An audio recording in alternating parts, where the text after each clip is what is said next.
dugaan ijazah palsu. Ada hal menarik yang dilakukan oleh Pak Jokowi kemarin, di mana Pak Jokowi datang langsung ke Polda Metro Jaya untuk melaporkan pihak-pihak yang menuduh bahwa ijazah beliau itu adalah palsu. Apakah kedatangan langsung ini berkaitan dengan adanya legal standing, keharusan? Salah satu yang diduga dilaporkan dengan inisial RS itu adalah Roy Suryo. Roy Suryo menanggapi dengan kata-kata bagus.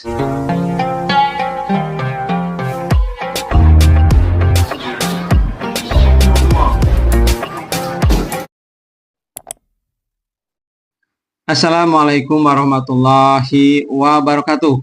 Sahabat-sahabatku, selamat berjumpa lagi dengan saya Effendi di Effendi Advocaten Channel, sebuah channel yang akan membahas masalah-masalah kemasyarakatan yang diulas secara populer. Apa kabar sahabat-sahabatku? Semoga sahabatku sekalian selalu dalam keadaan sehat walafiat. Amin.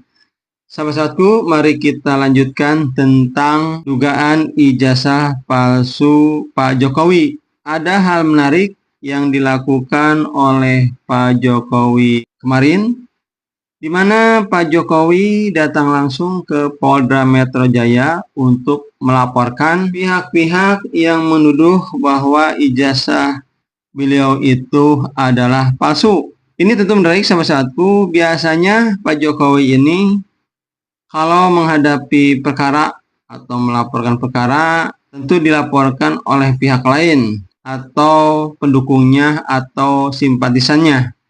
Hal ini datang dengan sendiri langsung ke Polda Metro Jaya. Apakah kedatangan langsung ini berkaitan dengan adanya legal standing, keharusan bahwa pelapor itu harus datang? Atau apakah memang karena beliau saat ini sudah tidak lagi menjabat sebagai presiden? Nah, sahabat-sahabatku, Bapak Jokowi datang ke SPK Polda Metro Jaya melaporkan pihak-pihak yang menduga bahwa ijazahnya palsu dengan pasal-pasal, ada pasal 310 Kitab Undang-Undang Hukum Pidana tentang pencemaran nama baik, kemudian pasal 311 KUHP tentang fitnah, kemudian sahabat-sahabatku pasal 27A, pasal 32 dan pasal 35 Undang-Undang ITE. Laporan ini tentu sahabat-sahabatku masuk ke Polda Metro Jaya. Kalau ini diterima tentu masuk ke tahap penyelidikan. Apakah laporan yang dilakukan oleh Pak Jokowi tersebut mengandung unsur pidana atau tidak?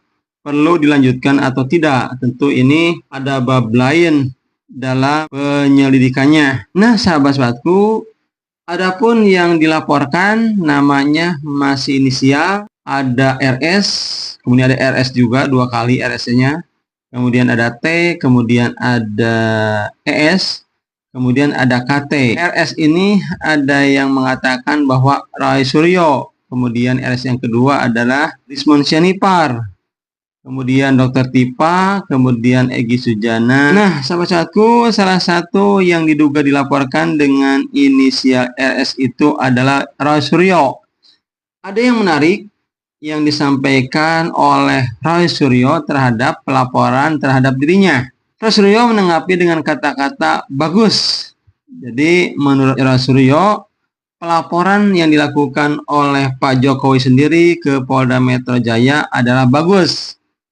Dikarenakan pelaporan tersebut menurut beliau dapat menjadi ajang pembuktian terbuka terkait kebenaran ijazah Jokowi yang selama ini dipersoalkannya. Jadi dengan begini, nanti seluruh rakyat Indonesia dapat menyaksikan bagaimana seorang pelapor harus membuktikan juga bahan-bahan yang dia miliki. Dalam hal ini adalah ijazahnya yang kita pertanyakan atau kita duga palsu, tegasnya. Saya kira bagus, lanjutkan saja. Nanti kita uji dengan teknologi, kita uji dengan kebenaran ucapnya. Demikian yang disampaikan oleh salah satu yang diduga yang dilaporkan pada hari kemarin itu oleh Pak Jokowi, yaitu dengan nama inisial RS atau Roy Suryo. Nah, sahabat-sahabatku, tentu pelaporan yang dilakukan kemarin itu cukup menarik. Setelah dilaporkan perkara tersebut ke Polda Metro Jaya, artinya ini udah ranah pidana, sehingga dengan demikian pelapor juga diwajibkan untuk membuktikan apa yang dia laporkan. Apakah laporan kemarin itu ada legal standingnya atau tidak, nanti penyidiknya akan menentukan. Kemudian juga sahabat-sahabatku, apakah pasal-pasal yang telah disebutkan tadi itu cocok bagi pihak-pihak yang dilaporkan Pak Jowo kemarin? Tentu juga ini akan jadi kajian dari penyidik. Nah, sahabat-sahabatku, bagaimana kelanjutan berikutnya tentang pelaporan Pak Jokowi ini? Bagaimana nanti apa yang akan dilakukan oleh para lawyer atau pengacara dari Pak Jokowi, dan tentu nanti kita akan tahu bagaimana hal yang akan dilakukan juga oleh pihak-pihak yang dilaporkan dengan inisial RS, RS, T, ES, KT, dan tentu pihak-pihak ini juga didampingi oleh pengacaranya atau lawyer-lawyernya. Itu ya sahabat-sahabatku yang saya dapat sampaikan. Saya tutup billahi taufik wal hidayah. Wassalamualaikum warahmatullahi wabarakatuh.